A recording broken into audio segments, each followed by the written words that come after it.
بسم اللہ الرحمن الرحیم نحمدہ و نصلی علی رسولہ الکریم۔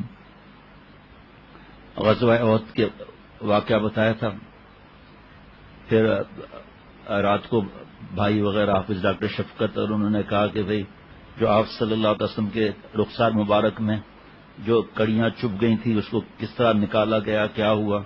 تو مولانا مفتی زاہد صاحب سے کہا میں نے، تو انہوں نے سیرت مصطفیٰ صلی اللہ علیہ وسلم حصہ نمبر 2 اس سے نکال کر دیا مجھے، جو کتب خانہ مظہری کی چھپی ہوئی ہے، صفحہ نمبر 202 ہے۔ اس سے پہلے پھر دوبارہ عرض کرتا چلوں کہ جیسے غزوہ احد میں 70 صحابہ رضوان اللہ علیہ مجمعین شہید ہوئے اور کتنی دیر تک یہ غزوہ چلا، تو ہزاروں اس کے صفحات ہو جائیں گے مختلف کتابوں سے ملا۔ جس طرح قرآن پاک کا درس دیتے ہیں مولوی فرحان، تو وہ تو مختصر درس ہوتا ہے نا، کہ اس کے درمیان بھی کتنے تفاسیر سے رات کو دیر تک 2 بجے تک پڑھنا کرنا۔ تو یہ اس کا بار بار عرض کرتا ہوں کہ آسان نسخہ اللہ تعالیٰ کو راضی کرنے کا، آپ صلی اللہ علیہ وسلم ہم سے خوش ہو جائیں، جو حضرت دعا مانگتے تھے اللہ جانے کے رسالت صلی اللہ علیہ وسلم کو ہم سے مسرور فرما دیں اور ہمارے گناہوں کو مغفور فرما دیں، اور آپ صلی اللہ علیہ وسلم سے ہمارے گناہوں کو مستور فرما دیں۔ تو آسان نسخہ ہے توبہ کرنا۔ آج جو حضرت کا بیان لگا ہے 1981 کا، 2-4 دن سے 1981 کچھ ایسے کیسٹس ہیں جس میں کوئی تاریخ ہی نہیں لکھی ہوئی، تو اب شروع سے وہ کیسٹیں جو ترتیب بنی ہے شروع سے میں نے سننا شروع کیا ہے، وہ عجیب مضامین، کچھ پتہ نہیں چل رہا۔ اس میں سے 5 بیان ایسے جو اندازہ ہوا کہ بنگلہ دیش کے ہیں۔ پھر 3-4 دن سے جو ہے وہ ایک بہت ہی کمزور آواز آتی کیسٹ میں، اور حضرت والا رحمۃ اللہ علیہ ایسا لگتا تھا وہی حضرت بیان فرما رہے ہیں۔ بار بار نہ بولنا پڑے گا، کسی اور کو بھی موقع دینا چاہیے۔ تو پھر حضرت والا نے اچانک فرمایا، حضرت حافظ جی حضور رحمۃ اللہ علیہ دامت برکاتہم فرما رہے ہیں۔ ارے میں سمجھ گئے بنگلہ دیش کا کیسٹ ہے، حضرت حافظ جی حضور رحمۃ اللہ علیہ کی بات کو، اور پھر اس میں حضرت تھانوی رحمۃ اللہ علیہ نے کیا فرمایا، حضرت حاجی امداد اللہ صاحب مہاجر مکی رحمۃ اللہ علیہ نے کیا فرمایا۔ او ہو پہلی دفعہ پتا چلا، میں پوچھوں گا پھر بیان کروں گا، لیکن حضرت والا نے اشارہ دیا تھا بہت برس پہلے کہ حضرت تھانوی رحمۃ اللہ علیہ حضرت حاجی امداد اللہ صاحب مہاجر مکی رحمۃ اللہ علیہ کے پاس گئے 1 سال لگانے کے لیے، لیکن کچھ حالات ایسے ہوئے کہ 6 مہینے میں واپس ہو گئے، اور مجھے تو پتا نہیں تھا، وہ کیسے چل پڑا کہ کس وجہ سے واپس ہوئے حضرت تھانوی رحمۃ اللہ علیہ۔ وہ وجہ پوچھوں گا اپنے شیخ سے، فرمائیں گے تو بتا دوں گا، ورنہ کوئی ضروری نہیں ہے وہ بتانے چیز کا۔ لیکن وہ اس کیسٹ نے ایسا ماشاءاللہ مزے دلائے کہ ایک کیسٹ جو ہے وہ میں نے دوبارہ چلائی، اور بالکل باریک آواز، بلکہ کمزور آواز۔ اچھا جی، آج ایک کیسٹ اور لگایا، اللہ کیا آپ سے عرض کروں، حضرت والا حضرت حاجی صاحب حضرت حافظ جی حضور رحمۃ اللہ علیہ کے سامنے کس طرح فرما رہے ہیں۔ آج جو کیسٹ لگایا نا دل کو کاٹ کے رکھ دیا، ایسے حضرت نے نصیحتیں فرمائی ہیں کہ مایوس ہونے کی کیا ضرورت ہے، توبہ کر لو۔ کل سے صبح سویرے سنوں گا انشاءاللہ کیسٹ کو، ایسی باتیں فرمائیں کہ میں نے نہیں سنی اس سے پہلے۔ دماغ کام نہیں کرتا، یہ سب کیسے چھپیں گے، کیا ہوگا، کس طرح ہوگا۔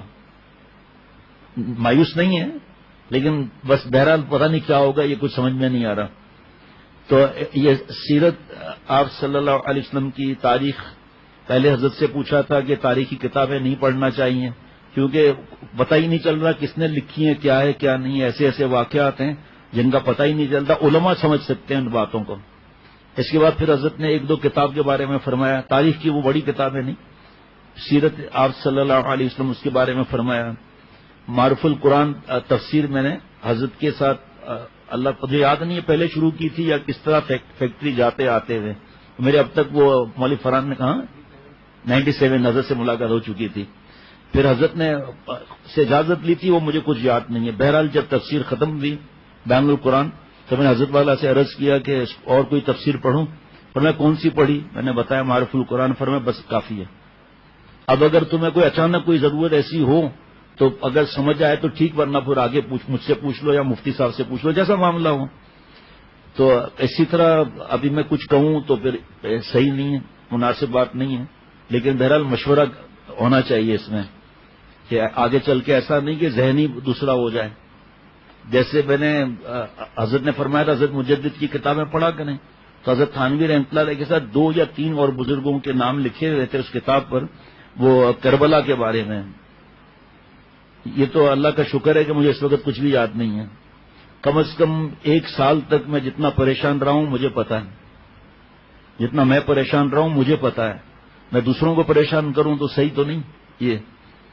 اس وجہ سے کوئی بھی حالات ہوں، ایک ہی راستہ ہے اللہ کو راضی کرنے کا، آپ صلی اللہ علیہ وسلم کی ہر بات پہ عمل کرنا۔ اللہ تعالیٰ اتنے دن سے سیرت کی باتیں کہلوا رہے ہیں، تو اس پر عملی صورت کیا ہے؟ غصے کو کتنا کنٹرول کیا، گناہوں سے کتنا بچے، میڈیا کے اندر کتنا گھسے، عجیب عجیب لوگوں کی باتیں کوٹ ہو رہی ہیں، مسلمان بھی نہیں ہے اس کی کوٹ ہو رہی ہے، جو عمل نہیں کرتا اس کی۔ ہم نے تو اپنے شیخ سے سنا کہ بھئی دین کی کتاب تم کوئی پڑھ رہے ہو اور وہ بے عمل ہے، فاسق ہے، تو تم اس کی صحبت میں ہو، جس کی کتاب پڑھ رہے ہو نا اس کی صحبت میں ہو، اس کا اثر کتاب میں بھی آئے گا۔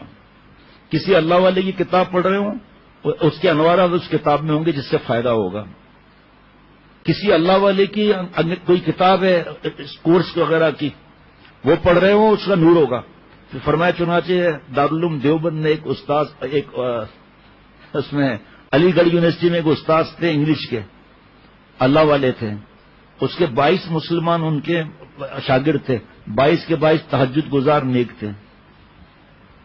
تو جس کی آپ کتابیں پڑھ رہے ہو، اور یہ کیا بولا ہے اس نے بھائی، اور بھائی کیا بولا ہے، عورتوں سے باتیں کر رہا ہے، ٹیلی ویژن پہ آ رہا ہے، مرد عورتوں کو دیکھ رہی ہے، عورتیں مردوں کو دیکھ رہی ہیں، مرد عورت کو دیکھ رہا ہے، آنکھوں کا زنا ہو رہا ہے، شرمگاہ کی حفاظت نہیں ہوگی، بڈھا بڈھی کہیں گے۔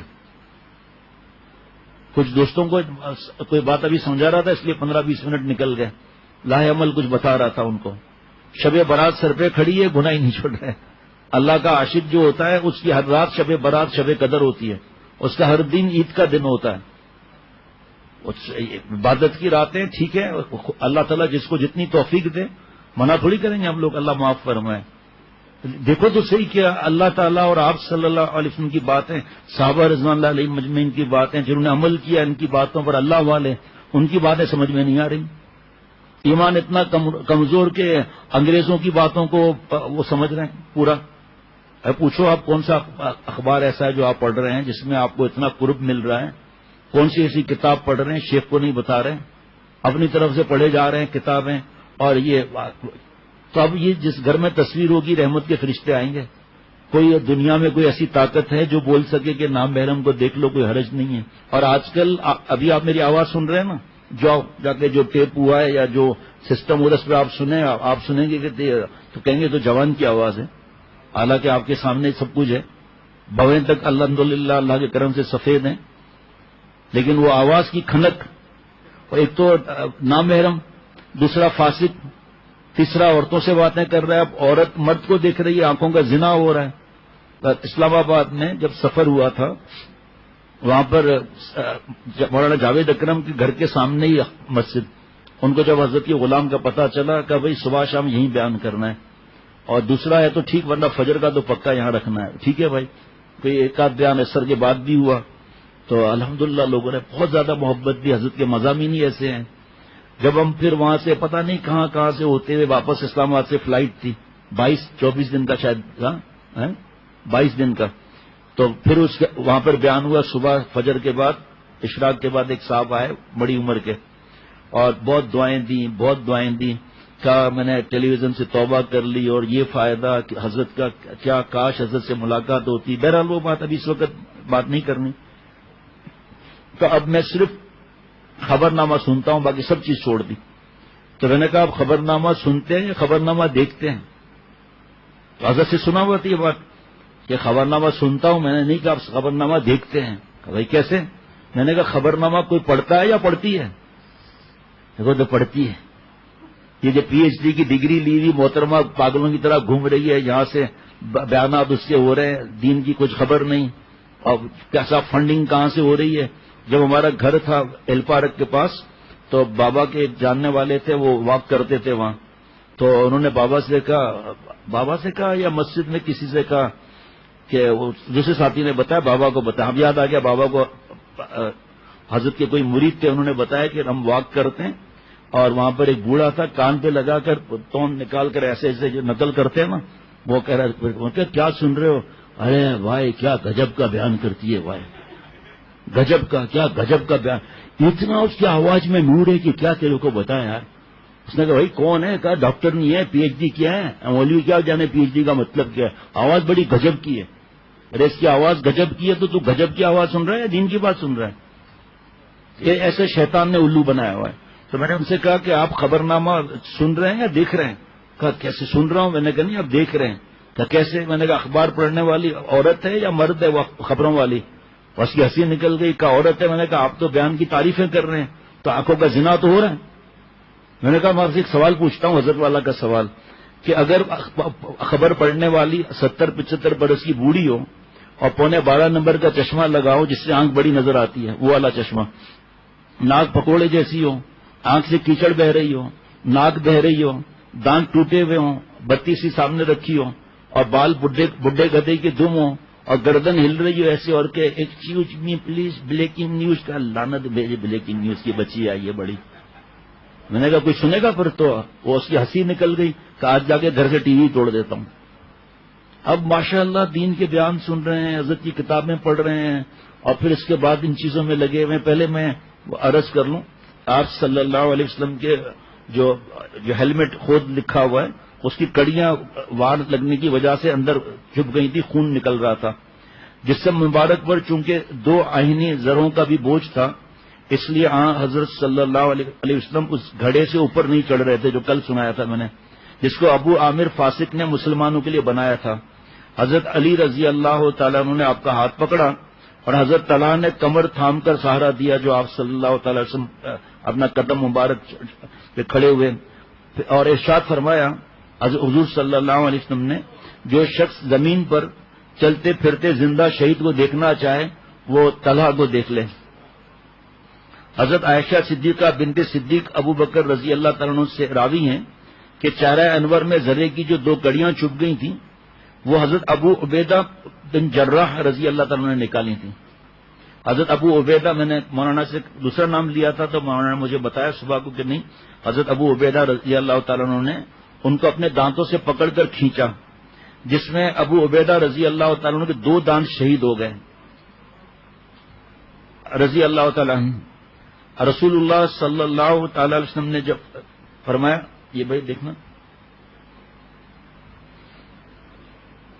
تو یہ جو واقعہ میں نے بتایا کہ آپ صلی اللہ تعالی وسلم نے قدم مبارک رکھا، وہ واقعہ کل پڑھ چکا ہوں، دوبارہ وہ لکھا ہوا ہے. آپ صلی اللہ علیہ وسلم نے فرمایا طلحہ نے اپنے لیے جنت واجب کر لی. فرماتے ہیں کہ حضرت بخاری شریف میں کہ حضرت طلحہ رضی اللہ تعالیٰ کو ہاتھ دیکھا جس سے انہوں نے رسول اللہ صلی اللہ علیہ وسلم کو عہد کے دن بچایا تھا کہ انگلیاں کٹ گئی تھیں، وہ بالکل شل تھا. اس روز 3-4 روایتیں ہیں کہ حضرت طلحہ رضی اللہ تعالیٰ 35 سے 39 زخم، کسی نے لکھا ہے 50، کسی نے لکھا ہے 70 سے اوپر. حضرت جابر سے مروی ہے کہ دشمن کے وار روکتے روکتے حضرت طلحہ رضی اللہ تعالیٰ کی انگلیاں کٹ گئیں تو بے اختیار زبان سے نکلا حسن. آپ صلی اللہ علیہ وسلم نے فرمایا اگر تو بجائے حسن کے بسم اللہ کہتا تو فرشتے تجھے اٹھا کر لے جاتے اور لوگ تجھے دیکھتے ہوئے ہوتے یہاں تک کہ تجھ کو جو آسمان ہے وہ لے کر گھس جاتے ہیں فرشتے. حضرت عائشہ صدیقہ رضی اللہ تعالی عنہ حضرت ابو بکر صدیق رضی اللہ تعالیٰ عنہ سے راوی ہیں کہ ہم نے عہد کے دن طلحہ رضی اللہ تعالیٰ عنہ کے جسم پر 70 سے زیادہ زخم دے کے جو کل عرض کیا تھا. حضرت انس رضی اللہ تعالیٰ عنہ فرماتے ہیں کہ ابو طلحہ رضی اللہ تعالیٰ عنہ آپ کے سفر سے ڈھانکے ہوئے بڑے تیر انداز تھے. اس روز 2 یا 3 کمانیں توڑ ڈالیں. جو شخص ترکش لیے ہوئے ادھر سے گزرتا آپ صلی اللہ علیہ وسلم فرماتے کہ یہ ترکش ابو طلحہ کے لیے ڈال جاؤ. رسول اللہ صلی اللہ دو ڈھال کل بتایا تھا نا، آپ صلی اللہ علیہ وسلم پیچھے تھے وہاں، تو آپ صلی اللہ علیہ وسلم جب نظر اٹھا کر لوگوں کو دیکھنا چاہتے تو ابو طلحہ عرض کرتے میرے ماں باپ آپ پر فدا ہوں، آپ نظر نہ اٹھائیں، نصیب دشمنہ کوئی تیر نہ لگے، میرا سینہ آپ کے سینے کے لیے ڈھال بنا ہوا ہے.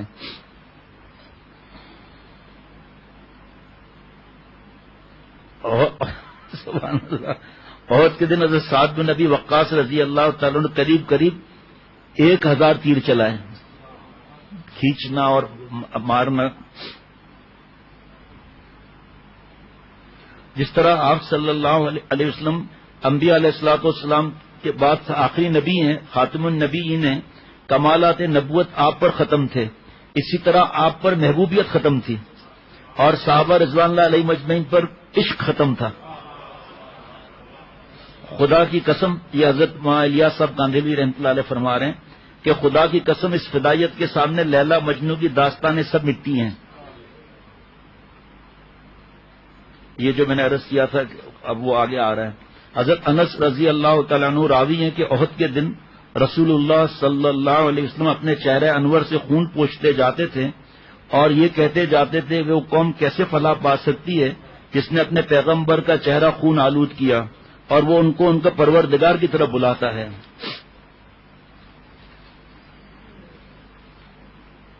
تو جیسے سامنے یہ ایک بات ہے، اب اس کو بیان کرنا ہے نہیں کرنا ہے وہ پوچھنا پڑے گا. حضرت عبداللہ بن مسعود رضی اللہ تعالیٰ عنہ فرماتے ہیں گویا رسول اللہ صلی اللہ علیہ وسلم میری نظروں کے سامنے ہیں، پیشانی سے خون پہنچتے جاتے تھے اور یہ فرماتے جاتے تھے اے پروردگار میری قوم کی مغفرت فرما، وہ جانتے نہیں، مغفرت فرما جانتے نہیں. آپ صلی اللہ علیہ وسلم نے صفوان بن امیہ اور سہیل بن عمر اور حارث بن حشام کے حق میں بد دعا فرمائی. اس پر اللہ تعالیٰ نے آیت نازل فرمائی کہ اب اللہ تعالیٰ جس پر چاہے مہربانی فرما دے، مفہوم تحفہ کی توفیق دے دے. حافظ عسقلانی رحمۃ اللہ علیہ فرماتے ہیں کہ یہ تینوں فتح مکہ میں اسلام قبول کیے تینوں لوگوں نے، اللہ تعالیٰ کی رحمت. اس پر حضرت کا بیان بھی تھا. یہی حضرت وحشی رضی اللہ تعالیٰ کے بارے میں حضرت والا کس طرح نصیحت فرما رہے تھے. مولانا سہیل صاحب نے 2 صحابہ رضوان اللہ علیہ مجمعین کے واقعات مجھے بتائے، وہ آج انشاءاللہ عرض کرتا ہوں. میں سمجھ میں نہیں آ رہا پرچہ رکھوں کس طرح کروں کیا کروں. وہ 2 واقعہ عرض کرتا چلوں. پانی دینا بھائی.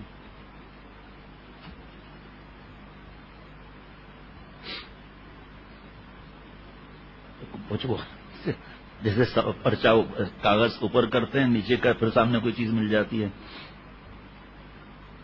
آپ صلی اللہ علیہ وسلم کو یہ اطلاع ملی کہ خالد بن سفیان آپ صلی اللہ علیہ وسلم سے جنگ کرنے کے لیے لشکر جمع کر رہا ہے. آپ صلی اللہ علیہ وسلم نے عبداللہ بن انیس انصاری رضی اللہ تعالیٰ عنہ کو اس کے قتل کے لیے روانہ فرمایا. حضرت عبداللہ بن انیس رضی اللہ تعالیٰ عنہ اس سے جا کر ملے اور موقع پار کر اس کو قتل کیا اور سر لے کر ایک غار میں جا چھپے. مکڑی نہ آ کر جالا تان دیا. بعد میں جو لوگ تلاش میں گئے وہ مکڑی کا جالا دیکھ کر واپس ہو گئے. بعد ازاں حضرت عبداللہ رضی اللہ تعالیٰ عنہ اس غار سے نکلے، شب کو چلتے اور دن کو چھپ جاتے. اس طرح 23 محرم کو مدینہ شریف پہنچے اور خالد کا سر آپ صلی اللہ علیہ وسلم کے سامنے رکھ دیا. آپ صلی اللہ علیہ وسلم بہت مسرور ہوئے اور ایک عصا انعام میں دیا اور یہ ارشاد فرمایا اس عصا کو پکڑ کر جنت میں چلنا. جنت میں عصا لے کر چلنے والا کوئی شاد و نادر ہی ہوگا. اور فرمایا کہ یہ میرے اور تیرے درمیان ایک نشانی ہے، قیامت کے دن ساری عمر حضرت عبداللہ رضی اللہ تعالیٰ عنہ اس عصا کی حفاظت فرماتے رہے اور پھر عصا کو ساتھ ہی دفن بھی کر دیا گیا. اب یہ واقعہ جو مولانا سہیل میاں نے بتایا مجھے، مائع سفر میں ایک واقعہ رجی پیش آیا. قبیلہ ازل جو ہے اور کارا کے لوگ آپ کی صلی اللہ علیہ وسلم کی خدمت میں حاضر ہوئے اور عرض کیا ہمارا قبیلے نے اسلام قبول کر لیا ہے، لہذا ایسے چند لوگ ہمارے ساتھ کر دیجئے جو ہم کو قرآن پاک پڑھائیں اور احکام اسلام کی ہم کو تعلیم دے. یہ ہے سیرت مصطفیٰ صلی اللہ علیہ وسلم جلد نمبر 1 اور صفحہ نمبر 774 734 اور الطاف اینڈ سنس کی چھپی ہوئی ہے کتاب. حضرت کا مزاج کا حضرت پوری تفصیل فرماتے تھے. آپ صلی اللہ علیہ وسلم نے 10 آدمی ان کے ہمراہ کر دیے جن میں سے بعض کے نام حسب ذیل ہیں.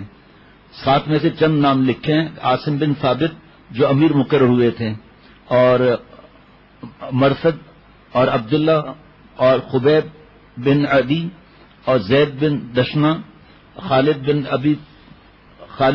بن ابی بکر معتب اور عبداللہ بن طارق کے اللہ بھائی رضوان اللہ علیہ مجمعین، یہ لوگ جب مقام رجی پر پہنچے تو مکہ اور اسفان کے مابین واقع تو ان غداروں نے مسلمانوں کے ساتھ بد عہدی کی. وہ 70 والے واقعہ الگ ہے وہ، اور اشارہ کر دیا انہوں نے بنو لحان کو. بنو لحان 200 آدمی لے کر جس میں سے 100 آدمی تیر انداز تھے ان کے تعاقب میں روانہ ہوئے. جب قریب پہنچے تو حضرت عاصم رضی اللہ تعالیٰ عنہ اپنے رفقا کے ٹیلے پر چڑھ گئے. بنو لحان نے مسلمانوں سے کہا تم نیچے اتر آؤ، ہم تم کو امان اور پناہ دیتے ہیں. حضرت عاصم رضی اللہ عنہ نے فرمایا میں کافر کی پناہ میں کبھی نہ اتروں گا، اور یہ دعا کہ اے اللہ اپنے پیغمبر صلی اللہ علیہ وسلم کو ہمارے حال کی خبر دے. یہ روایت بخاری کی ہے. اللہ تعالیٰ نے حضرت عاصم رضی اللہ تعالیٰ دعا قبول فرمائی، اور اسی وقت بدریہ وحی کے نبی اکرم صلی اللہ علیہ وسلم ان کی خبر دی. آپ صلی اللہ علیہ وسلم نے اسی وقت صحابہ رضوان اللہ علیہ مجمعین کو خبر دی. یہ سب واقعات جو ہے وہ دل کو نرم کرنے والے ہیں اور محبت بڑھانے والے ہیں اور جان دینے کا جذبہ دلانے والے ہیں. اب وہ بچپن سے سنتے ہوئے ہیں لوہا گرم ہو مارو اس پر ہتھوڑا، کوئی نہ کوئی چیز بن جائے گی. تو دل نرم ہے نا اس وقت، گرم ہے. ایک دعا حضرت عاصم رضی اللہ تعالیٰ انہوں نے اس وقت یہ مانگی، اے اللہ آج میں تیرے دین کی حفاظت کر رہا ہوں، تو میرے گوشت یعنی جسم کی کافروں سے حفاظت فرما. بعد ازاں عاصم رضی اللہ تعالیٰ عنہ اپنے ساتھ رفقا کے ساتھ کافروں سے لڑ کر شہید ہوئے. عبداللہ بن طارق اور زید بن دفنہ اور خبیب بن عدی رضی اللہ تعالی عنہم، یہ 3 آدمی مشرکین کے امن اور امان عہد اور پیمان کے بنا پر ٹیلے سے نیچے اتر آئے. مشرکین نے ان کی مشکیں باندھنا شروع کی. حضرت عبداللہ بن طارق رضی اللہ تعالیٰ عنہ نے یہ کہا یہ پہلا دھوکہ ہے، ابتدائی بد عہدی سے ہو رہی ہے، نہ معلوم آئندہ کیا کرو گے، اور ساتھ چلنے سے انکار کر دیا. مشرکین نے کھینچ کر ان کو شہید کر ڈالا اور حضرت خبیب اور حضرت زید رضی اللہ تعالی عنہما کو لے کر چلے. مکہ پہنچ کر دونوں کو فروخت کیا. صفوان بن امیہ جس کا باپ امیہ بن خلف بدر میں مارا گیا تھا، حضرت زید رضی اللہ تعالیٰ عنہ کو اپنے باپ کے عوض میں قتل کرنے کے لیے خریدا، اور حضرت خبیب رضی اللہ تعالیٰ عنہ کے ہاتھ سے جنگ بدر میں حارث بن عامر مارا گیا تھا، اس لیے حضرت خبیب کو حارث کے بیٹوں نے خریدا. صفوان نے تو اپنے قیدی کے قتل میں تاخیر مناسب نہ سمجھی اور حضرت زید رضی اللہ تعالیٰ عنہ کو اپنے غلام نسطاس کے ساتھ حرم سے باہر تنیم پر میں قتل کرنے کے لیے بھیج دیا.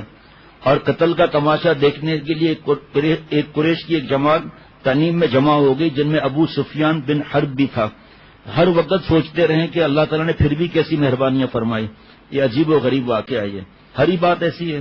جب حضرت زید رضی اللہ تعالیٰ عنہ کو قتل کے لیے سامنے لایا گیا تو ابو سفیان نے کہا اے زید، میں تم کو خدا کی قسم دے کر پوچھتا ہوں، کیا تم اس کو پسند کرتے ہو کہ تم کو چھوڑ دیں اور محمد صلی اللہ علیہ وسلم کو تمہارے بدلے میں قتل کر دیں اور تم اپنے گھر آرام سے رہو؟ حضرت زید رضی اللہ تعالیٰ عنہ نے جھنجھلا کر کہا خدا کی قسم مجھ کو یہ بھی گوارا نہیں، ایسے وقت میں یہ بھی گوارا نہیں کہ محمد صلی اللہ علیہ وسلم کے پیر میں کوئی کانٹا یا پھانس چبھے اور میں گھر بیٹھا رہوں. اب یہی تو حضرت سکھاتے تھے کہ اللہ ایسا ایمان دے دے کہ ہم جان دے دیں لیکن اللہ تعالیٰ اور آپ صلی اللہ علیہ وسلم کو ناراض نہ کریں. ابو سفیان نے کہا خدا کی قسم میں نے کسی کا اس درجے محب اور مخلص اور دوست اور جانفار نہیں دیکھا جیسا کہ محمد مانتے تھے. ان کا تو خیر آگے واقعہ پر الگ آ رہا ہے. جیسا کہ محمد صلی اللہ علیہ وسلم کے اصحاب محمد کے محب اور جانفار ہیں. بعد ازاں نسطاس نے حضرت زید رضی اللہ تعالیٰ کو شہید کر دیا. بعد میں چل کر نسطاس بھی اسلام لے آئے.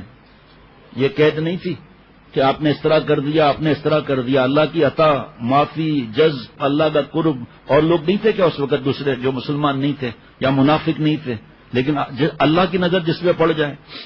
حضرت خبیب رضی اللہ تعالی عنہ ماہ حرام ان کی قید میں رہے، ماہ حرام تک قید میں رہے. جب لوگوں نے قتل کا ارادہ کیا تو حارث کی بیٹی زینب سے جو بعد میں چل کر مسلمان ہوئی، نظافت اور صفائی کی غرض سے اس سے استرا مانگا.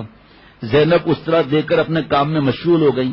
زینب کہتی ہیں کہ تھوڑی دیر میں دیکھتی ہوں کہ میرا بچہ ان کے گود میں بیٹھا ہوا ہے اور ہاتھ میں ان کے استرا ہے حضرت خبیب رضی اللہ تعالیٰ عنہ کے. یہ منظر دیکھ کر میں گھبرا گئی.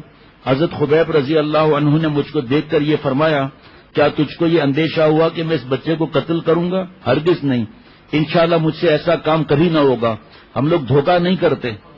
اور بارہا زینب یہ کہا کرتی تھی، میں نے غور سے سنیے گا، میں نے کوئی قیدی خبیب سے بہتر نہیں دیکھا، البتہ تحقیق میں نے ان کو انگور کے خوشے کھاتے دیکھا. حالانکہ اس وقت مکے میں کئی پھلوں کا نام و نشان تک نہیں تھا اور وہ خود لوہے کی بیڑیوں میں جکڑے ہوئے تھے، کہیں جا کر لا نہیں سکتے تھے. یہ رزق ان کے پاس محض اللہ کی طرف سے آتا تھا.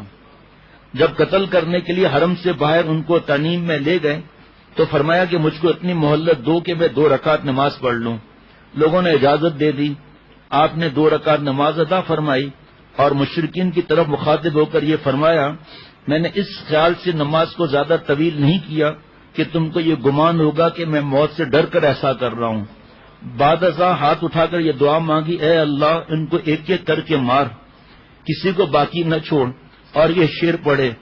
مفہوم ہے اس کا، مجھ کو کچھ پرواہ نہیں کہ جبکہ میں مسلمان مارا جاؤں، خواہ کسی کروٹ پر مروں، جبکہ خالص اللہ کے لیے میرا بچھڑنا ہو. اور یہ محض اللہ کے لیے ہے، اگر وہ چاہے تو میرے جسم کے پارا پارا کیے ہوئے جوڑوں پر برکت نازل فرما سکتا ہے. ایک موقع پر حضرت نے فرمایا تھا، کوئی اور موقع پر، کہ صحابہ رضوان اللہ علیہ مجمعین فرماتے تھے، یہ جملے پر یاد آیا کہ مجھے کچھ پرواہ نہیں جبکہ میں مسلمان مارا جاؤں، خواہ کسی کروٹ پر مروں، کسی کروٹ پر شہید ہوں. یہ الگ یہاں نہیں لکھا ہوا، یہاں جو جملے لکھے ہیں اسی پر یاد آ رہا ہے. خواہ کسی کروٹ پر مروں، خواہ کسی جگہ میں شہید ہوں، جاؤں گا تو جنت میں اگر اللہ راضی ہے تو. بعد ازاں حضرت خبیب رضی اللہ تعالیٰ عنہ سولی پر لٹکائے گئے اور شہید ہوئے، اور آئندہ کے لیے یہ سنت قائم کر گئے کہ جو شخص قتل ہو وہ 2 رکعت نماز ادا کریں. زید بن حارثہ رضی اللہ تعالیٰ عنہ کو بھی اس قسم کا ایک واقعہ حضرت صلی اللہ علیہ وسلم کی حیات میں پیش آیا. زید نے طائف سے واپسی میں خچر کرائے پر لیا، مالک بھی ساتھ چلا. راستے نے ایک ویرانے پر خچر لے جا کر کھڑا کیا جہاں پر بہت سے مقتولین کی لاشیں پڑی تھیں اور ان کے قتل کا ارادہ کیا. حضرت زید رضی اللہ تعالیٰ عنہ نے فرمایا مجھ کو 2 رکعت نماز پڑھنے کی مہلت دے. اس شخص نے بطور مذاق میں یہ کہا کہ ہاں تم بھی 2 رکعت نماز پڑھ لو، تم سے پہلے ان لوگوں نے بھی نمازیں پڑھی ہیں. مگر نماز نے ان کو کوئی نفع نہیں پہنچایا.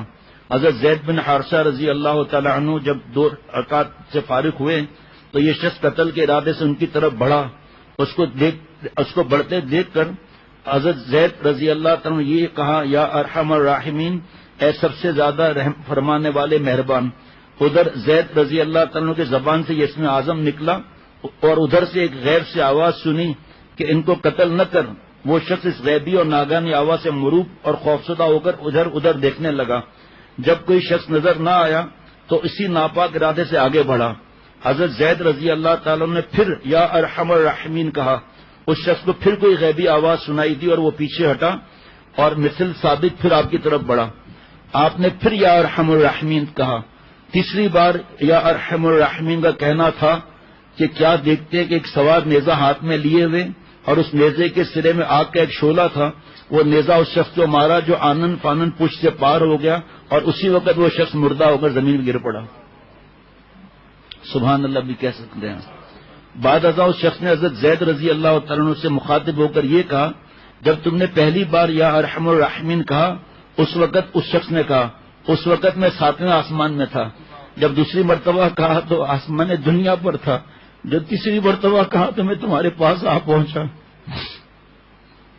یہ واقعہ آپ صلی اللہ علیہ وسلم کی حیات اور زندگی میں پیش آیا. حضرت ابو امامہ رضی اللہ تعالیٰ عنہ سے مروی ہے کہ رسول اللہ صلی اللہ علیہ وسلم نے ارشاد فرمایا کہ حق تعالی شانہ کی طرف سے ایک فرشتہ مقرر ہے، جو شخص 3 بار یا ارحم الراحمین کہتا ہے تو فرشتہ اس کے جواب میں یہ کہتا ہے، ارحم الراحمین تیری طرف متوجہ ہو گیا، بس مانگ اور درخواست کر. یا ذل جلال والاکرام بھی اس میں اعظم ہے. حضرت نے فرمایا جو 7 دفعہ پڑھے اور چہرے ہاتھ پر دم کر کے چہرے پر پھیر پڑ جائے کسی ظالم کے پاس یا کہیں کام رکا ہوا ہو، اللہ اس کی مدد فرماتے ہیں. ایسا دل میں یقین بھی تو ہونا چاہیے، اور یقین ابھی کم بھی ہو تب بھی حضرت نے فرمایا پڑھ لیا کرو، یقین بھی خود آتا جائے گا انشاءاللہ تعالی. اللہ اللہ. اس قسم کا واقعہ ابو معلق انصاری رضی اللہ عنہ پیش آیا، جبکہ ابی بن کعب اور انس بن مالک رضی اللہ عنہما سے مروی ہے کہ رسول اللہ صلی اللہ تعالی علیہ وسلم کے صحابہ میں سے ابو معلق انصاری بڑے عابد اور زاہد اور بڑے صاحب ورع اور تقویٰ تھے. تاجر تھے، تجارت کے لیے سفر کیا کرتے تھے. میں نے آپ کو بتایا نا، واقعات بھرے ہوئے ہیں. ایک مرتبہ سفر میں ایک چور ملا جو تلوار تیر سے مسلح تھا. اس نے کہا مال یہاں رکھ دو، میں تم کو قتل کروں گا. ابو معلق انصاری رضی اللہ تعالیٰ نے فرمایا تم کو تو مال مطلوب ہے جو حاضر ہے، میری جان سے کیا مطلب؟ چور نے کہا نہیں، مجھ کو تو تمہاری جان ہی مطلوب ہے. کہ اچھا مجھ کو اتنی مہلت دو کہ 2 رکعت پڑھ لوں.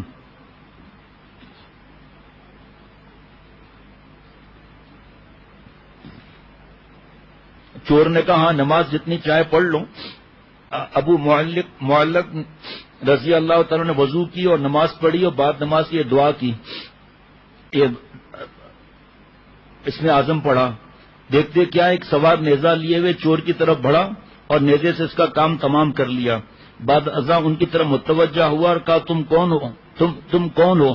کہا اللہ تعالیٰ نے مجھ کو تمہاری فریاد رسی اور امداد کے لیے بھیجا ہے. میں 4تھے آسمان کا فرشتہ ہوں.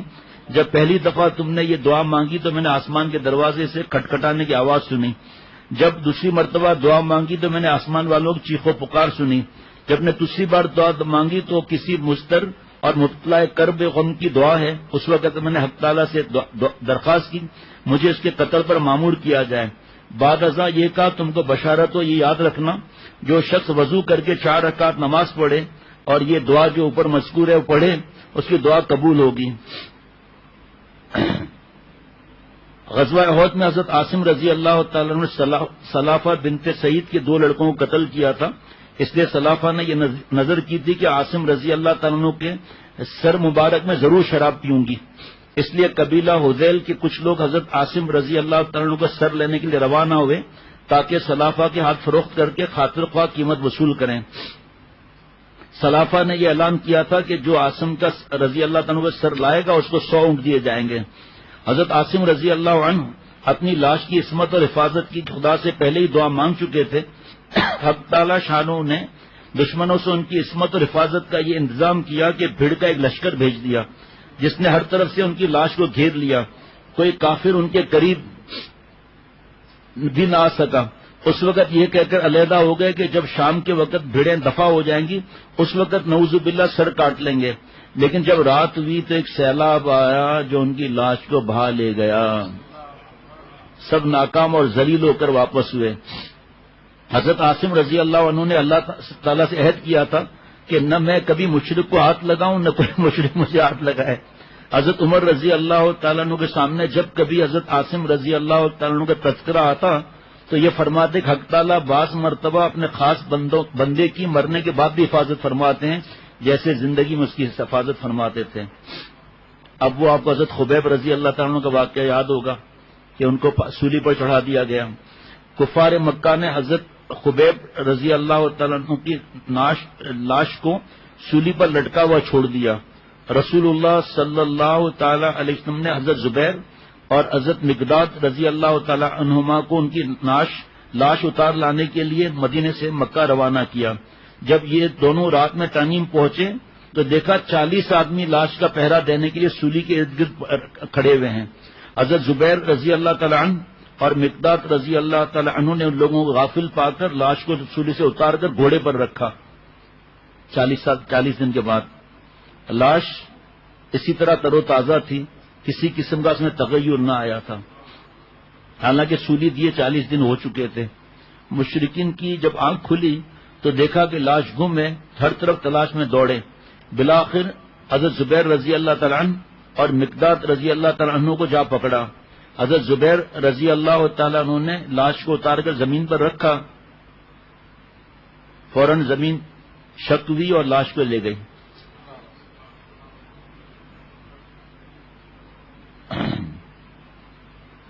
اسی وجہ حضرت خبیب رضی اللہ تعالیٰ عنہ زمین کا نکلا ہوا کے نام سے مشہور ہوئے. ایک روایت میں ہے کہ کفار جب حضرت خبیب رضی اللہ تعالیٰ عنہ کو قتل کر چکے تو ان کا چہرہ قبلہ رخ تھا، اس کو قبلے سے پھیر دیا، چہرہ پھر قبلہ رخ ہو گیا، بار بار ایسا کیا، بالآخر عاجز ہو کے چھوڑ دیا. اللہ اکبر.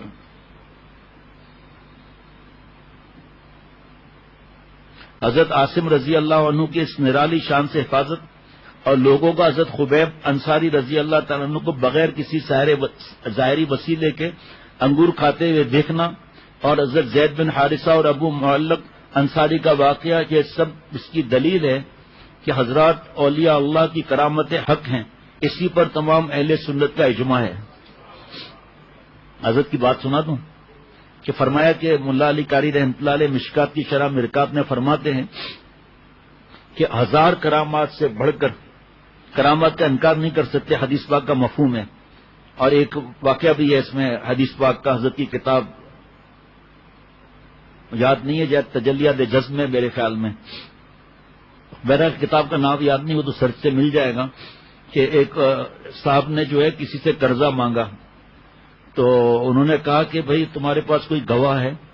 کفا باللہ شہیدہ. تو تمہارے پاس کوئی اور اس کے بارے میں کوئی تمہاری طرف سے کوئی وکیل وغیرہ تمہاری طرف سے کوئی اس کی ضمانت کون دے گا؟ وہ کفا باللہ وکیلا. انہوں نے قرضہ دے دیا. پیارے شیخ فرماتے ہیں پورے وقت جب ہوا تو یہ قصے کہانی کی باتیں نہیں. حضرت میر صاحب رحمۃ اللہ علیہ فرماتے ہیں کہ میں اگر حضرت والا کی کرامتیں لکھتا نا 1000 صفحات سے زیادہ ہوتی. حضرت نے منع فرما دیا سختی سے، خبردار اگر کچھ بھی لکھا ہے تو امت جو ہے کرامتوں کے اندر ہی رہے گی اور تقویٰ اور ان چیزوں کی فکر نہیں کرے گی. بیٹھ جاؤ بھائی، بیٹھ جاؤ بھائی، بھائی بیٹھ جاؤ کہہ رہا ہوں نا. ایک دفعہ جب کہہ دیا دوبارہ 3 دفعہ بولوں گا کیا؟ تو حضرت میر صاحب رحمۃ اللہ فرمایا بس حضرت والا یہی نصیحت فرما دیتے ہیں کہ بھائی 1000، کیونکہ چھوٹے بازیاں زیادہ ہو گئی نا، بہت زیادہ ہو گئی ہیں، تو لوگ اسی کے اندر چلے جا رہے ہیں. کوئی ہوا پر اڑے گا تو ہم بیت ہو جائیں گے، مکھی ہوا پر اڑتی ہے اس سے بیت ہو جاؤں. تو پیارے شیخ فرماتے تھے کہ جو مشکات کی شرح مرکات میں ہے نا کہ 1000 کرامات سے بڑھ کر دین پر استقامت سے رہنا ہے.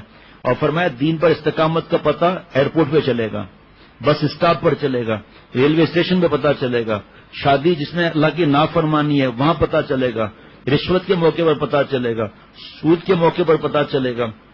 اس وقت لوگ ایسے مجبور ہیں کہ ایک صاحب کا اندازہ ہوا، ان کا کوئی پیشہ ہے جو آج کل بند ہے، پتہ چلا انہوں نے قرضہ لے کر راشن لیا ہے. قرضہ لے کر راشن لیا، وہ دکان والا کتنے کو قرضے دے گا؟ دوسرے کا پتہ کرایا تو پتہ چلا کہ اس بیچارے نے اور امانت کسی کی رکھی تھی، اس میں سے کچھ 1000 روپے لے کر گھر کا خرچہ خریدا جا کر.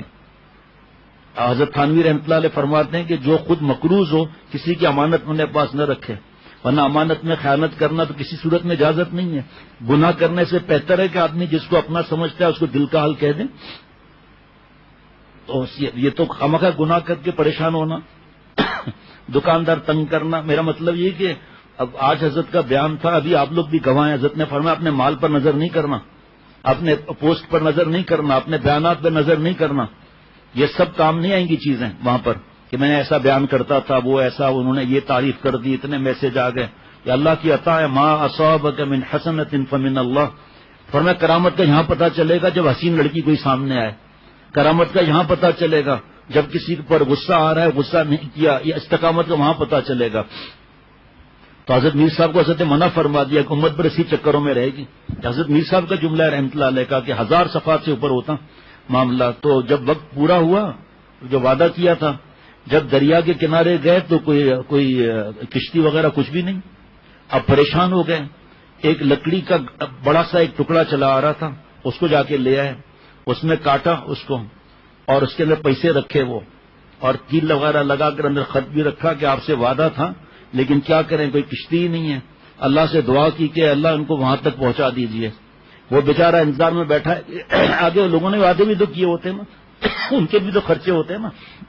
جتنے دھندے چل رہے ہیں نا زیادہ تر سود کا ڈھانچہ ہے زیادہ تر، اور ٹوپی گھمانے کا ہے، ٹوپی گھمانے کا ہے. قرضہ لے لے بھائی 3 مہینے کے قرضے پر مال دے دے، آگے 2 مہینے کے قرضے میں مال دے دیا، آگے اس نے دے دیا مال، اب ادھر پیسہ جیسی مشکل ہوئی تو یہ پھنس گیا، یہ پھنس گیا، یہ پھنس گیا، یہ بھی پھنس گیا۔ آمدی ایماندار ہے، ایماندار تو دوسری بات ہے، مطلب ایماندار ہے، واقعی پیسہ دینا ہے۔ ابھی اس وقت بھی میں کئی لوگوں کو جانتا ہوں کہ حالات ایسے ہو گئے، پیسہ دینا ہے ان کا، کبھی خیانت نہیں کی، کہاں سے دیں گے؟ اس وقت کے حالات سے پہلے کی بات کر رہا ہوں، ابھی کی بات نہیں کر رہا میں۔ کورونا سے جو حالات ہو رہے ہیں نا، اللہ معاف فرمائے، یہ جو اس طرح قرضے قرضے قرضے، پیارے شیخ فرماتے تھے کہ پیسہ اپنے پاس کا، رشتہ داری دور کی، جو قرضوں پر چلتے ہیں نا، اور دیکھتے ہیں کہ ہمارے جو ہے لوگوں پر 50 لاکھ نکلتے ہیں، آگے 30 لاکھ دینے ہیں، اور ایک ساتھ تھوڑی دینے ہیں، آستے آستے دینے ہیں، چلو خرچہ کر ڈالو، نئی گاڑی خرید لو بھائی۔ نیت تو صحیح ہے لیکن کسی سے پوچھتے تو نہیں ہے نا، ضرورت کیا ہے دھندا بڑھانے کی، اتنا پریشان اپنے آپ کو بیمار کرنے کی کیا ضرورت ہے؟ تمہاری کھوپڑی تیز ہے، تم اچھا بزنس کر رہے ہو، اللہ تعالیٰ سب کی میری عمر میں برکت دے، خدا نخواستہ انتقال ہو گیا تو دوسرا بھی ایسا چلا سکے گا کیا؟ بس جتنا ہے اتنا بس کافی ہے۔ حضرت والا فرماتے تھے کہ میری والدہ محترمہ فرماتی تھی کہ حساب جو بخشش 100 پیسہ جو ہے بکس میں وہ پیسہ ہمارا نہیں ہے، تو پیسہ ہے اپنے ہاتھ کا پیسہ ہے۔ تو یہ کیسے امانت دار تھے آپ دیکھو، آپ اب یہ بیچارے اگر کھڑے رہے کہ کشتی آئے پیسے ملے تو آگے کام چلے، تو کچھ بھی کشتی تو کیا ہے، وہ لکڑ گٹھڑ چڑھا رہا ہے دریا کے سہارے پر، چلو کبھی اسی سے کوئی دال روٹی کر لیں گے بیچ کر، اور جا کر تو توڑا تو وہی پیسے نکلے جتنے انہوں نے دیے تھے ادھار، اور پرچہ بھی لکھا ہوا ہے ساتھ میں۔ دوسرے دن وہ صاحب پہنچ گئے کہ آپ سے جو پیسہ لیا تھا پتہ نہیں آپ کو ملے نہ ملے، یہ آپ کے وہ پیسے دوبارہ، اور انہوں نے کیا کہا، فرمایا کہ بھئی مجھے میرے پیسے مل گئے، جزاک اللہ۔ اب حالات دیکھو یہ کس چیز کی نصیحتیں ہیں یہ۔ تو حضرات اولیاء اللہ کی کرامت حق ہیں، اس پر تمام اہل سنت کا اجماع ہے۔ حضرت خبیب رضی اللہ تعالیٰ عنہ کی یہ کرامت حضرت مریم علیہ السلام کی کرامت کے مشابہ ہے، جس کو حق تعالیٰ شانہ نے سورہ آل عمران میں ذکر کیا ہے، جو آج کل مولوی فرحان صاحب جو ہے نا، وہ جو انگور ملے تھے نا اس پر جو فرحان میاں تفسیر کر رہے ہیں آج کل، جب کبھی حضرت زکریا علیہ السلام مسجد کے محراب میں، یہ میں ترجمہ مفہوم پڑھ رہا ہوں، ترجمہ کر رہا ہوں اس کا، جب کبھی حضرت زکریا علیہ السلام مسجد کے محراب میں مریم علیہ السلام پر داخل ہوتے تو ان کے پاس عجیب و غریب رکھا ہوا رزق پاتے، تو یہ کہا کہ اے مریم علیہ السلام، یہ رزق تیرے پاس کہاں سے آیا؟ تو مریم یہ جواب دیتی کہ یہ رزق اللہ کے پاس سے آیا ہے، اور اللہ جس کو چاہتا ہے بلا وہم و گمان اس کو رزق عطا فرماتا ہے۔ ان اللہ یرزق من یشاء بغیر حساب۔ تو جو انگور تھے وہ کہاں سے آئے وہ انگور؟ اللہ اکبر۔ جو شخص مرنے کے قریب ہو اس کے لیے بال اور ناخن کی اصلاح مستحب اور مستحسن ہے، جیسا کہ حضرت خبیب رضی اللہ تعالیٰ عنہ نے شہادت سے پیشتر استرا مانگا، بارگاہ خداوندی میں حاضری سے پہلے طہارت ضروری کو لازمی سمجھا اور اس کو کیا۔ جب میں نے یہ پڑھا نا، جب مجھے مولانا سہیل نے دیا یہ، تو میں نے ایسا اعراب بھی لگوا لیتا ہوں تاکہ غلطی نہ ہو، خواہ یہ سوچنا کہ صاحب میں کیسے اپنے مرید سے اعراب لگواؤں، وہ کیا سوچیں گے، وہ جو سوچیں جو ہمارے کو سمجھ میں نہیں ہے، ہم بھلے کوئی ہنستا رہے تو ہنستا رہے۔ تو جب میں نے یہ پڑھا نا کہ جو شخص مرنے کے قریب ہو اس کے لیے بال اور ناخن کی اصلاح مستحب اور مستحسن ہے، جیسا کہ حضرت خبیب رضی اللہ تعالیٰ عنہ نے شہادت سے بیشتر استرا مانگا، بارگاہ خداوندی میں حاضری سے پہلے نظافت اور طہارت ضروری اور لازمی ہے۔ حاضری سے پہلے اتنا شدت سے مجھے فاروق بھائی یاد آئے کہ آپ سوچ نہیں سکتے، ایسا یاد آیا مجھے، ابھی بھی ایسا لگتا ہے چہرہ میرے سامنے ہی ہے۔ عید کی رات تھی، رمضان شریف ختم ہو چکا، چاند نظر آ گیا، عید کی رات تھی۔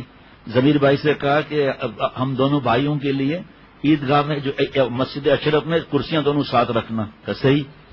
اس کے بعد بھائی صاحب نے غسل کیا ہے، مونچھیں صحیح کی ہیں، داڑھی صحیح کی ہے، اور بال 1 دن پہلے یا 3 دن پہلے بال صحیح کروائے ہوئے تھے، ویسے بھی سنت کے مطابق بال ہوتے تھے، لیکن وہ چہرہ ابھی تک میرے سامنے ہے کہ نہائے ہیں بھائی صاحب، یہ مونچھیں وغیرہ سیٹ کر کے نہائے ہیں، اور یہ سفید ایسا جوڑا وہ پہنا ہوا تھا۔ تو اللہ کو معلوم ہوتا ہے نا کہ بھئی کس کو کس وقت بلانا ہے۔ اب جب یہ یاد آیا کہ سب تیاری کر کے، جس کو کسی کو دل میں اللہ ڈالتے ہیں جو بھی ہے معاملہ، بس میں پیدل نکلا ہوں. فاروق بھائی کو ہم نے کہا کہ فاروق بھائی آپ کرسی پر بیٹھ جاؤ. نہیں تکلیف ہوگی. ارے اللہ کے بندے تکلیف سے آپ کا کیا واسطہ؟ 4 5 بھتیجا بیٹا بھائی سب موجود ہیں. نہیں جو وقت لکھا ہوتا ہے نا. تو یہ لوگ گئے گاڑی میں فونے کرتا کرتا پیچھے بھاگتا ہوا پیارے پہنچا. جب فاروق بھائی کی حالت دیکھی حضرت والا کو فون کیا میں نے فوراً. تو کاشف نے بتایا کہ حضرت والا تو بیان فرما رہے ہیں. میں نے کہا صرف آپ حضرت کو اتنا بتا دیں بہت ہی ضروری معاملہ ہے اس وجہ سے فون کیا ہے. حضرت کے تو احسانات فوراً فون اٹھایا. کیا ہوا میاں خیریت؟ میں نے کہا حضرت فاروق بھائی کا یہ معاملہ ہے اور میں سامنے میں دیکھ رہا ہوں اور سانس جیسے اکھڑ رہی ہے.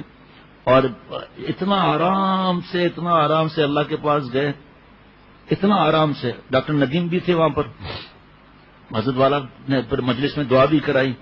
تو پھر ڈاکٹر ندیم نے کہا بھائی بس اللہ سے ہر حالت میں راضی رہنا فرض ہے. جتنا وقت لکھا تھا وہ ہوا. تو اچانک فاروق بھائی نے سانس لی. تو میں نے زور سے چیخ ماری ڈاکٹر ندیم کا بھائی یہ آخری سانس ہے جو اس کے حصے کی تھی وہ لے لی انہوں نے. سب کو اللہ کے پاس جانا ہے اور داڑھی کے ساتھ اللہ تعالیٰ کے پاس. عید کی رات مفتی عبد المنان صاحب نے آئے تھے. کہا بھائی کیا تعزیت کریں؟ وہ تو اللہ تعالیٰ کے پاس عیدی لینے چلے گئے اوپر.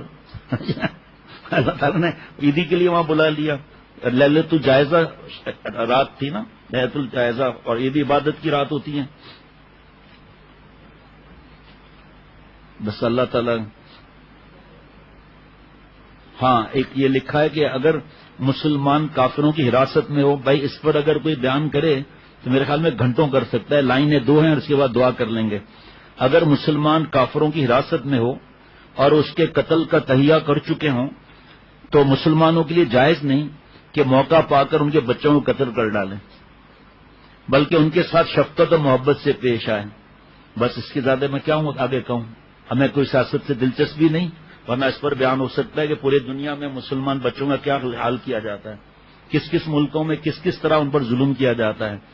اس وقت جو ہے وہ مجھے عرض کرنا تھا لیکن اب موقع نہیں کہ بس اتنا کہہ سکتا ہوں کہ پتہ نہیں اللہ کا واسطہ دینا چاہیے نہیں دینا چاہیے میں نہیں کہتا. بس اتنا کہتا ہوں میں آپ لوگوں کا شیخ ہوں جو اعتماد کرتے ہیں موبائل سے جان چھڑائیں نیٹ سے جان چھڑائیں. یہود و نصارہ کی وہ کیا کہتے ہیں اس پر جو آ رہا ہے کمپیوٹر پر کہ یہ اس وجہ سے ہوا ہے اور یہ ایسے ہوگا پھر ویکسین تیار ہوگی اور اس کے بعد جو اس کو کھائے گا مسلمان پیے گا اس ویکسین کو تو اللہ تعالیٰ کی محبت آپ صلی اللہ علیہ وسلم محبت اس کے دماغ سے غائب ہو جائے گی اور ہم اٹھا کر پھیلا رہے ہیں اس کو. سازش بے نقاب کر رہے ہیں. فلانا فاسق اور بہت بڑی پوسٹ کا ایسی باتیں کر رہا ہے کہ پوچھو مت. کرنے تو آپ کو میرا کیا واسطہ بھائی. جب مرد حضرات ان عورتوں کو دیکھیں گے جب ہماری بہو بیٹیاں ان کو دیکھیں گی اور آگے بھیجیں گی تو جن عورتوں کو نہیں پتا وہ بھی ان کو سنیں گی. پھر آپ کو حضرت والا رحمۃ اللہ علیہ کے بیانات بھیجو کتابیں بھیجو. آپ کو اگر مجھ سے مناسبت ہے تو حضرت کی باتیں ہیں سیرت کی باتیں آپ سن رہے ہو. جب آپ اتنا موبائل میں مصروف ہیں جب اتنا کمپیوٹر میں مصروف ہیں تو سیرت کے کیا بیانات سنیں گے پھر آگے کسی کو کیا پھیلائیں گے. کل تو ہاں مجھے بتایا کہ ہمارے دوست نے کہ میرے چھوٹے چھوٹے بچے ہیں سیرت کے بیان میں ادھر ادھر بھاگتے ہیں. جب سے سیرت کا بیان شروع ہلتے ہی نہیں ہیں. اور زبیر ہمارے دوست ہیں ان کی بچی نے کل جب حضرت ام عمارہ رضی اللہ تعالیٰ عنہ کا بیان سنا بتا رہے تھے بہت جوش میں تھی اور کہا حضرت ام عمارہ رضی اللہ تعالیٰ ناک میں تلوار ڈال دیں گی اس کو لگا دینا تھا. اور ایک بچے کا کوئی واقعہ رات کو بہت میسج آئے سے بہت زیادہ. تو جو موبائلوں میں لگا ہوا ہے جو کمپیوٹر پر لگا ہوا ہے اور فاسقوں کی باتیں بھیج رہا ہے کہ کتنا اچھا کہہ رہا ہے. اب اتنی محبت ہے دین سے تو پھر سنت کے طریقے پر میں آ جاؤں نا تقویٰ کے طریقے پر آ جاؤں اللہ تعالیٰ اور آپ صلی اللہ علیہ وسلم کی باتیں مانوں. فلاں اینکر نے یہ کہہ دیا. ارے بھائی ہم نہیں کہتے ان کے لیے کچھ الحمدللہ نہ نام لیں گے نہ نام غیبت کریں گے نہ غیبت سنیں گے نہ انشاءاللہ حقیر سمجھیں گے. الحمدللہ ہمارا دین ایسا پیارا ہے کہ کفر سے نفرت واجب کافر سے نفرت حرام. چہ جائے گی کہ جو اینکر وغیرہ وہ ہمارے مسلمان بھائی ہیں لیکن اللہ نے ہمیں اس لیے تو پیدا نہیں کیا کہ ہم ٹی وی کمپیوٹر بیٹھ کر ان کی باتیں سن کر متاثر ہو رہے ہیں. وہی کی باتیں سمجھ نہیں آ رہی احادیث مبارکہ سمجھ میں نہیں آ رہی. حضرت کی کتابیں پڑھ کر دکھاؤ ابھی تو وقت ہے نا. آج کل کیا ذمہ داری ہے شروع کرو حضرت کی کتابیں. اس میں سے آج کل تو سنا ہے کہ کتاب پڑھ رہے ہیں تو پہلا صفحہ جیسے چھٹا صفحہ چل رہا ہے اس میں 4 لائنیں کوئی پسند آئیں تو میں نے سنا اتنا آسانی سے اس کو کاٹ سکتے ہیں وہاں سے. کتاب سے نہیں کمپیوٹر کی بات کر رہا ہوں. مجھے دکھایا بھی ایک صاحب نے کہ اس میں سے اس کو الگ کر کے بٹن دبایا وہ سیو ہو گیا، آگے انہوں نے پتہ نہیں کتنوں کو بھیج دیا. یہ کام کرو نا. حضرت کی چھوٹی بڑی کتابیں ان دنوں میں پڑھ کر دکھاؤ تو میں مان جاؤں ان کے اندر کیا رکھا ہوا ہے. یہ لوگ، ہم نہیں کہتے مخلص نہیں ہیں، لیکن مخلص ہیں ماشاءاللہ. اپنے ساتھ تو مخلص ہو نا پہلے. تو انفسکم واہلیکم نارا. آپ لوگ اینکرز کو دوسروں کی فکر پڑی ہوئی ہے نا، تو اپنی فکر پہلے ضروری ہے نا. قرآن پاک کا معاملہ ہے، ہماری آپ کی بات تو نہیں. ہم کسی کی برائی کرنا بہت بڑا جرم سمجھتے ہیں اللہ کے کرم سے، لیکن ہم چاہتے ہیں کہ ہماری روحانی اور جسمانی اولاد ان سے کٹ کر اللہ سے جڑ جائے. میں خود بھی. آپ تو مخلوق سے جڑ رہے ہو، اللہ معاف فرمائے. ان کی باتیں اتنی اچھی لگ رہی ہیں، آپ بھیج رہے ہو. آپ خاتون صاحبہ ہیں تو خاتون کو بھیج رہی ہیں، اب وہ تو ان کے ساتھ جڑیں گی نا. ان کی اور بات، ارے بڑی اچھی بات کہہ رہے ہیں، اور اس کے کون کون سے پروگرام ہیں اور کتنے اس کے کلپس ہیں اور اس کے کتنے تقریریں ہیں، وہ سب سنتے سنتے بڈھے ہو جائیں گے. آج ان کو سنو، کل ایک پکڑو، مضبوط پکڑو. ہم نہیں کہتے کہ ہمارے ساتھ چپکو کوئی، جہاں مناسبت ہو وہاں اپنی مناسبت کے ساتھ جڑ جائیں اور ان سے مشورہ کر کے دین پھیلائیں. 4 لائنیں پڑھتا ہوں. جو بعض لوگوں کے ذہن میں یہ ہے کہ ہم خیر کا کام کر رہے ہیں، دین پھیلا رہے ہیں اور ہم بہت وہ کام کر رہے ہیں. سوال ہے کہ نئی تنظیم نکل آئی ہے فلاں جگہ پر اور اس طرح کر کے، اور یہ کام وہ کام تو انہوں نے بتایا یہ تنظیم جو ہے وہ اہل سنت والجماعت سے خارج ہے. کسی کے لیے بھی اس تنظیم میں شامل ہونا جائز نہیں. واضح رہے کہ حدیث شریف میں برائی اور فتنے ختم کرنے کے 3 درجے ہیں. جو شخص تم میں سے کسی برائی کو دیکھے تو ہاتھ سے روکے. بڑا عجیب و غریب جملہ ہے. اور اگر اس کی طاقت نہیں تو زبان سے منع کرے، اور اس کی بھی طاقت نہ ہو تو دلی سے برا سمجھے. یہ ایمان کا سب سے کمزور درجہ ہے. اور یہ فتویٰ ہے، یہ میں کسی کتاب سے نہیں پڑھ رہا ہوں، یہ فتویٰ ہے 26 فروری، یہ 10 جمادی الثانیہ 1439 ہجری، کچھ وقت پہلے کا ہی ہے. سنیے، اب آپریشن کر دیا. حدیث مذکور پہلے درجے کی ذمہ داری طاقت سے روکنے کی حکومت اور بااثر طبقے کی ہے. وہ لوگوں کو برائی سے قوت اور زور کے ذریعے سے منع کریں. دوسرا درجہ علماء کا ہے، جو اپنے ذمہ لیا ہوا ہے، کہ فتاوات بھیج رہے ہیں مختلف قسم کے. صحیح ہے فتویٰ، لیکن کس کو آپ بھیج رہے ہو بھائی؟ اگر انہوں نے خدا نہ خواستہ دین کو برا کہہ دیا تو اس کا تو ایمان چلا گیا، اس کا تو نکاح ہے تو نکاح ختم ہو گیا. مریں گے تو مرد عورت وہ جو چیمپئن بن کر بھیج رہے ہیں، ان کو خود فکر نہیں ہے پوچھنے کی. آپ کو کیا معلوم؟ اس فتوے کے بعد انہوں نے کچھ سوالات اور پوچھے اور پھر آپس میں مفتی صاحبان بیٹھے اور پھر فرمایا نہیں اب یہ تحقیق یہ ہے، وہ تو آپ کو ملی نہیں، آپ نے دوسروں کو تو بیڑا غرق کر دیا. جیسے شب برات میں اتنے برسوں سے کچھ چیزیں بیان کر رہا تھا آدمی، پچھلے شب برات میں حضرت مفتی نعیم صاحب نے کئی تحقیقات نکال کر دکھائیں کہ یہ اس کے اندر نہیں ہے حدیث باغ میں اس انداز سے. اس میں نے نشان لگایا ہوا تھا ابھی پڑھنے کے لیے، کل یاد دلانا بھائی اس کو، ورنہ پھر دیر ہو جائے گی. پھر 12 تاریخ تو آج 12 ہے 13 ہے، آج 13 ہے نا، 13 ہے، تو اس کا خیال رکھنا ہے. تو دوسرا درجہ علماء کا ہے کہ حکمت اور مواعظ حسنہ کے ساتھ لوگوں کو سمجھائیں اور انہیں برائی سے منع کریں. آپ غیر شرعی طریقے پر مردوں کا فکر نہیں، عورت کا فکر نہیں، دوسروں کی فکر چڑھی ہوئی ہے، اور جو اتنا مصروف رہے گا کمپیوٹر پر کیا سنت اور کیا قرآن پاک کیا تلاوت. تیسرا درجہ عام مسلمانوں کا ہے. اگر کوئی مسلمان کسی برائی کو دیکھے تو اسے دل سے برا سمجھے. لہذا اس تنظیم کے فتنے کو قوت اور زور سے ختم کرنے کی ذمہ داری حکومت کی ہے، اور علماء کی ذمہ داری ہے کہ وہ حکمت اور مواعظ حسنہ کے ذریعے لوگوں کو اس فتنے میں مبتلا ہونے سے بچانے کی فکر کریں. اور عام مسلمانوں کی ذمہ داری ہے کہ اس فتنے کو برا سمجھیں اور اس کے قریب جانے سے اجتناب کریں. اور اس تنظیم کی مزید رہنمائی کے لیے کسی مفتی صاحب کا نام لکھا ہے، وہ پڑھیں، انشاءاللہ تعالی فائدہ ہوگا. اس کو مزید تفصیل کے ساتھ انشاءاللہ حضرت والا کے ملفوظات کے ساتھ کل. تو مہربانی کر کے جو مجھ سے مشورے کے بغیر جوش میں آ کے پتہ نہیں کیا کیا چیزیں پھیلا رہے ہیں. آپ ندیم بھائی نے ایک کا آدمی کا مجھے بتایا کہ وہ بہت بڑے افسر تھے، یہ تھا وہ تھا، اور ایسا انہوں نے بڑا اچھی باتیں کی ہیں. تو لیکن اس میں کچھ باتیں ایسے میں نے محسوس کی ہے کہ وہ میں تمہیں سنانا نہیں چاہتا. میں نے کہا الحمدللہ مجھے سننا بھی نہیں، لیکن ندیم بھائی نے محسوس کر لیا نا ان باتوں کو. تو دوسروں کو کیا معلوم ان باتوں کا؟ ہر ایک کو تھوڑی یہ سب معلوم ہو جاتا ہے. اور انہوں نے پھر آگے بھی کہا، میں نے کسی کو بھیجا بھی نہیں آگے. پھر